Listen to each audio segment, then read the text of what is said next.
What's happening, guys? Back for another episode of Tactical Foul. I'm Kyle Grew, again with Cameron Baker.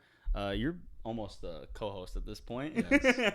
if I didn't do videos without you, I'll take 50% revenue. yeah, no. He says revenue? Yeah, one, revenue. Two, my cheap ass giving you half. Not a chance. All right. Today, we're both going to have 3 picks for our most underrated players.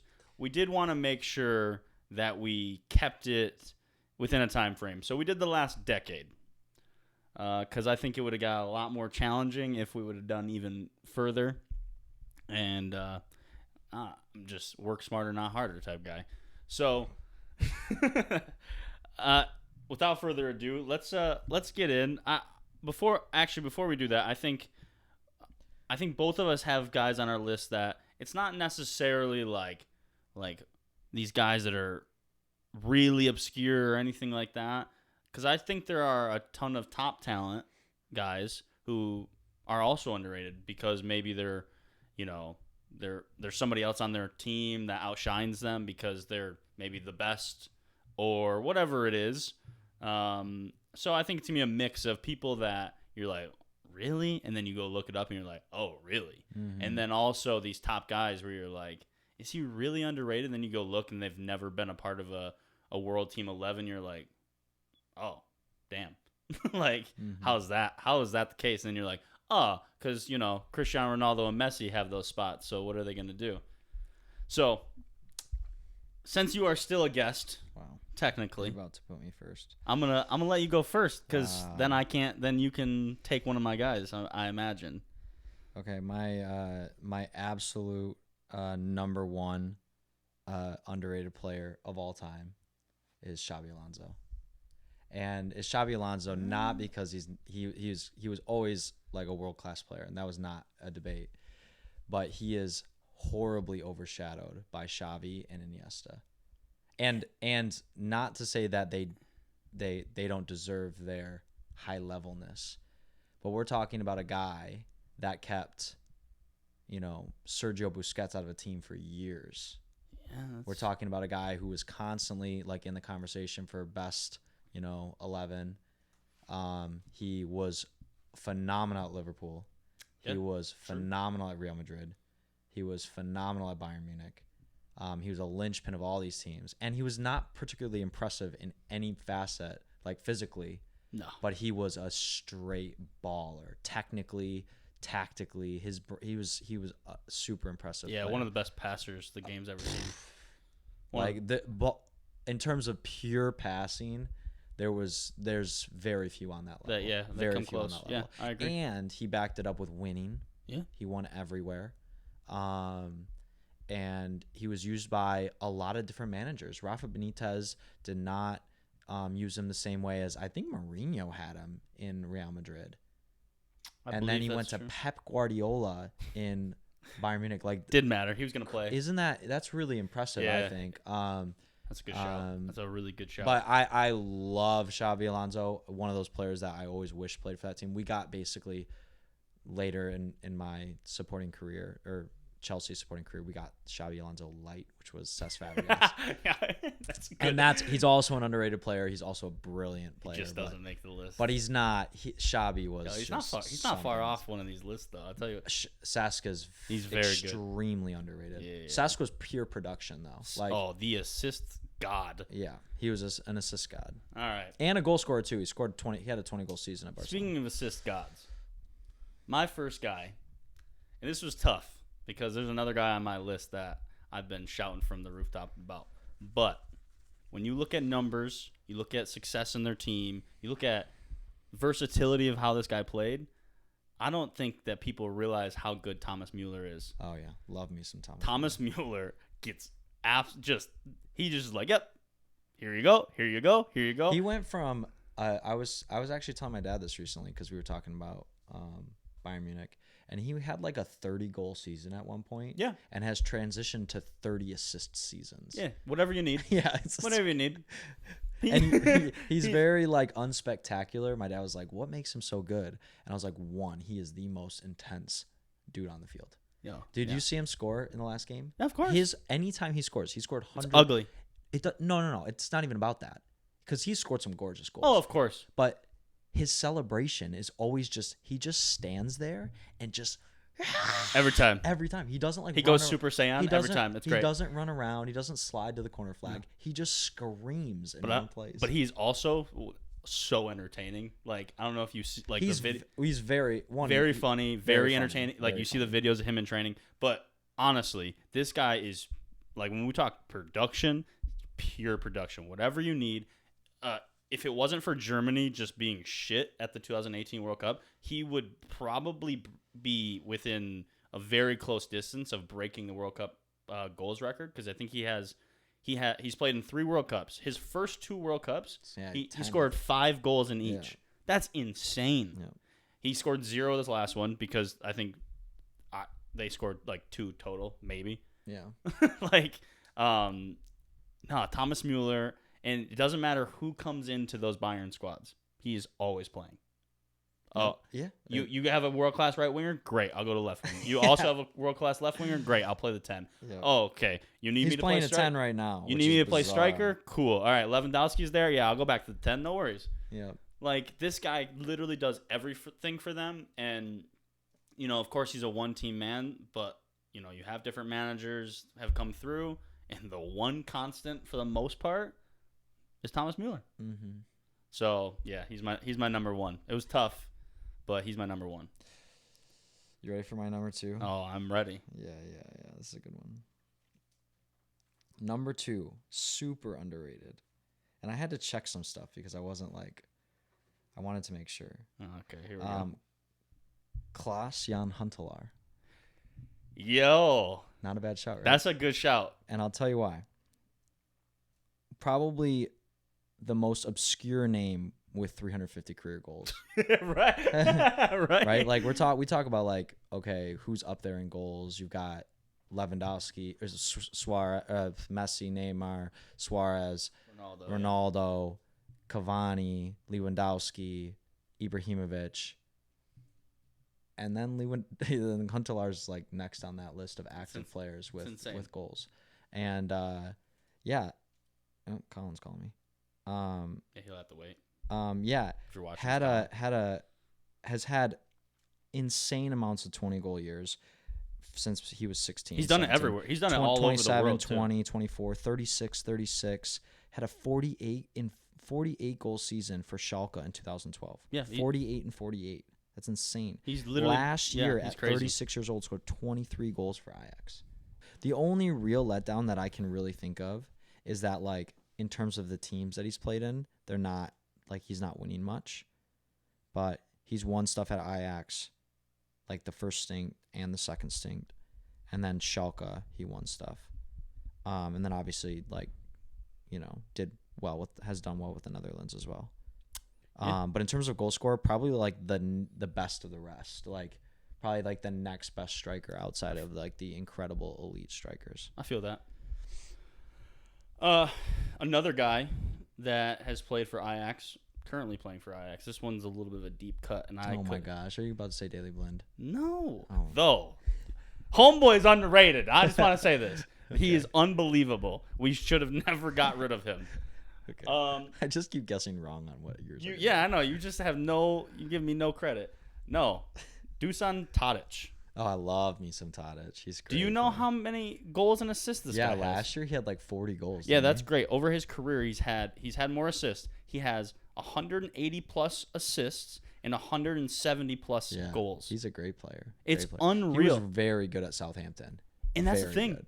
This Ajax is the first like kind of top team that he's played for. Yeah. But he's always just getting buckets. Yeah. And he's scoring, he's assisting, he plays all over the front line. He's playing a lot more through the middle. For Southampton, I think he played a lot of like the 10, basically cuz like they didn't deserve to have a player that good, so they had to put him in a very pivotal role. But I could not believe the amount of production that this guy had, especially when you look at like where he's played. Like, it's not like Southampton's getting a lot of goals. No.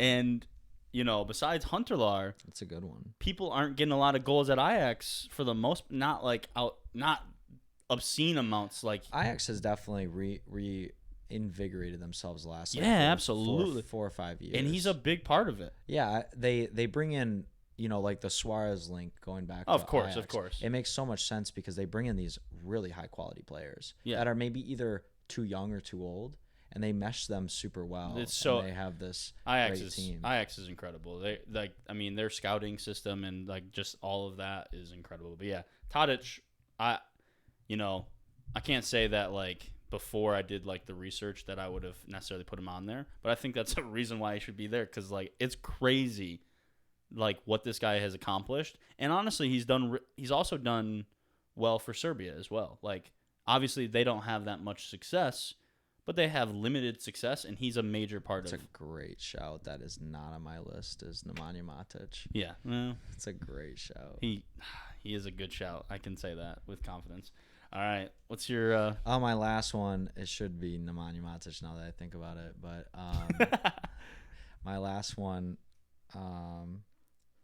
and I didn't go with Keylor Navas because Keylor Navas is a great shout. It is a great but shout. Is actually Chiellini from Juventus, mostly because it's the same concept as Xavi. There's no doubt that this guy's a great player. Yeah. There's no doubt. But the names that always come up are Sergio Ramos, who is the god center back. PK, Thiago Silva, and then there's the new age center backs that have kind of overshadowed this guy. This guy's played for Juventus for 15 years. Yeah, I mean before been out of the team. Before it was Rio and Terry and Vidic and even before that Puyol. Like he's always played for Juventus, and that's never really in the spotlight. No, yeah, not the same like grandeur as these other clubs that we're talking about. And this guy's like literally never been on the team. The dude's like 45 years old right now and still playing for the team. I think he basically this year under Maurizio Sarri just lost his spot to De Ligt. By the end of the year, lost his spot to De Ligt. But now it's Bonucci and De Ligt. But they were playing a back three for a long time with Barzagli and it's great. Never out of the team, world class player. That's a great. Not sure if he was in that World Cup team in 2006. I think he. Not sure, but I mean he's played for Juventus, so he's 36. He's 36 right now. So that would have been 14. Has years played ago. his entire not. Played a huge career. Had a huge career. Yeah, did not win. Was not quite in that team. He was only 22, so that makes sense. Yeah. 100 games for Italy though. Been through tons of managers. I believe he was there for the drop down to the second division in Italy. Has consistently played 30, 40 games every single for almost season. 20 years. And then this year played 4. Went from 34 to 4. And that's what Maurizio Sarri does, is if he doesn't like you, he doesn't play you. So, but 600 to 500 games for Juventus. To be fair, Pirlo might slide him back in real quick. Yeah, and then honors. I mean, the dude's won more Serie A titles than most people, get professional caps. Yeah, can even dream of for sure. Bronze medal, Serie A Team of the Years, UEFA Team of the Years, Serie A Defender of the Years 3 times, Champions League Team of the Year twice, World Pro, 2nd team, 4th team, 5th team, just right on the outside of that cusp, but it's been dominated by Sergio and PK for so long. Yeah, for sure. No, that's a good shout. That's a very good shout. R.I.P. Keylor Navas. I'm RIPing a lot of guys on my list, just so we're clear. But so before I get to the last one, obviously you've kind of mentioned a few, some people that I had in my peripheral or on the list that aren't going to make it now. I think that David Alaba is a guy that deserves a shout. I think he's just part of these Bayern teams that are just so consistent that you kind of overlook him, but he's so good and he literally plays everywhere. It's unreal. Another guy, little deep cut, is Dembele, but not the Dembele striker, but the center midfielder who Musa. Musa, Musa with 1 S or 2 S's. The other one has The one. Belgian. Yes, the Belgian Moussa Yeah. Dembele. Oh, you know me. I like Yes. some Moussa. Moussa's a baller. Getting paid in China. Might be getting sick too, but that's okay. He's getting paid, so he can cover the medical bills. But no, that guy's a baller. Like Straight I don't baller. know that I've seen anyone as good at like retaining a ball than that guy. Mm-hmm. And every teammate he's ever had. He's like what I want Kovacic to be at Chelsea. Yeah. Insane dribbler, but also insane passer. Like every teammate he's ever had is like, who's the best player at the club? And everyone always has expectation of who they're gonna say. They're like, Dembele. Yeah. And they're like, wait, what? He's super yeah, and insane. he's so stupid.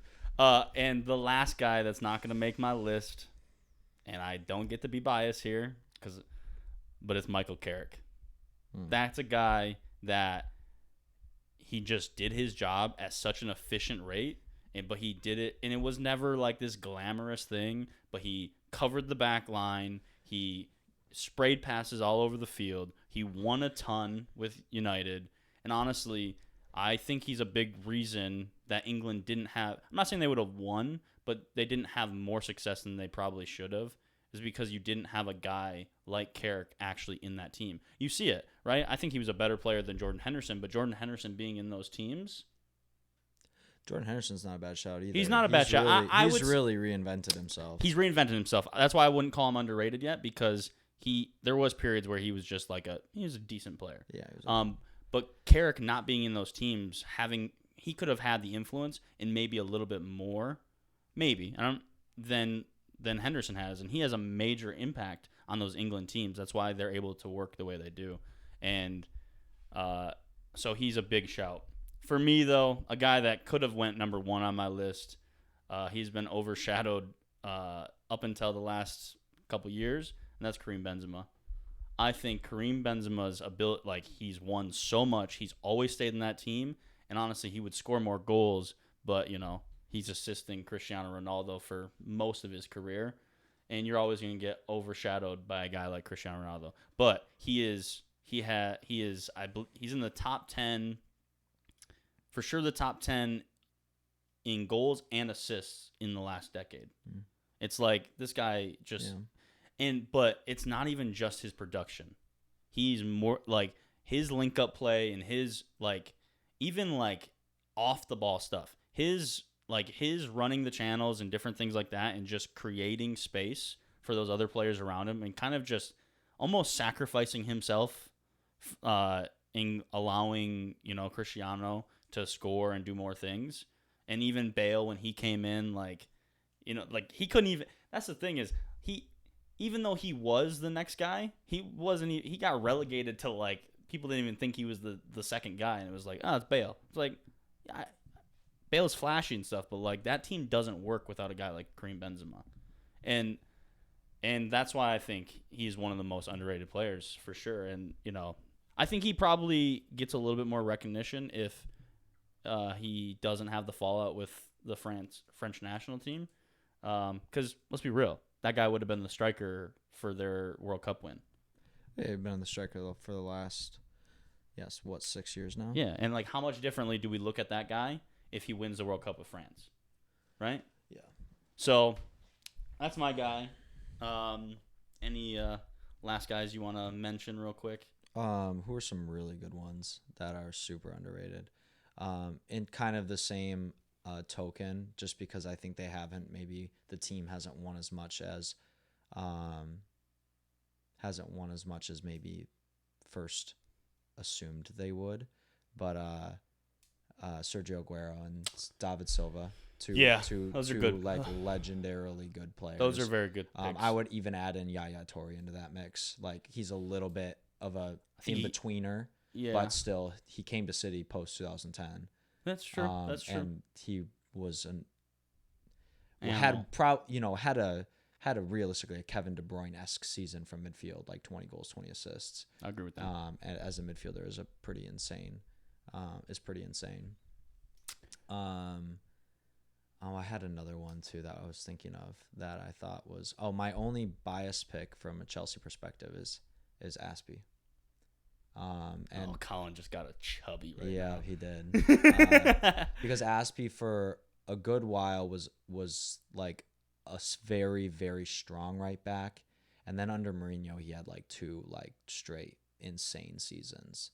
And then since then has had to reinvent himself a few times, center back, and now back to right back, and still at left back sometimes. But he's been incredibly consistent. He's probably only had 1 or 2 world-class seasons, so I would never label him as that. But in a world where outside backs are pretty fragile positions anyway, like there's not a lot of consistency there. He's been very consistent. This is the last one, but I'm gonna give you a shout because when you said that, when you're talking about outside back, especially in the Premier League, one guy it's not been a. I think Leighton Baines actually deserves. Oh, dude, I think Leighton Baines is so overrated. I think Seamus Coleman is actually better. I agree. Yeah, I never was on that Leighton Baines train. But you know why people like him is because he's a bit he's a bit Marcus Alonso-y. He gets goals and assists, and and I guess but I still think he, because he scores all those penalties, we look at that and we're like, it doesn't matter what else he does. I meant the free kicks actually mostly. Yeah, free kicks, and he does those things. I think that he actually was underrated for the fact that this guy was actually a quite good defender, and like I think if he did play for a different team, I mean, Everton just kind of suck players into a black hole, and then like they just are average. They had like some Everton. Good years. David Moyes' years were good. We don't say good things about David Moyes. Hell nah. No, I think that honestly, I think you're right. Seamus and him both should have been they were high performing players on kind of a middling team, right? But yeah, I think our lists are pretty good.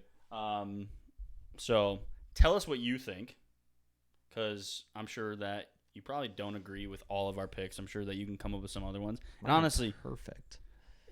Same. But I also think that we could sit here all day and talk about players that are underrated, because so many players go under the radar and just are not appreciated probably the way they should be. So let's hear what you have to say. Let us know on Twitter, in the comments, wherever. This has been fun. Until next time, Tactical Foul. I'm Kyle Grew, Cameron Baker. See you guys.